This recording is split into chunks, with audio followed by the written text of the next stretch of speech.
निशुम्भ शुम्भ गर्जनी प्रचण्ड मुण्ड खण्डिनी वने रणे प्रकाशिनी भजामि विन्ध्यवासिनी।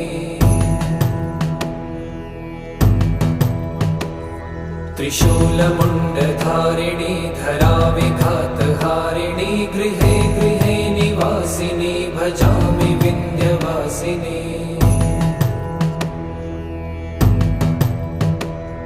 दरिद्र दुःखहारिणी सदा विभूतिकारिणी वियोगशोकहारिणी भजामि विन्ध्यवासिनी।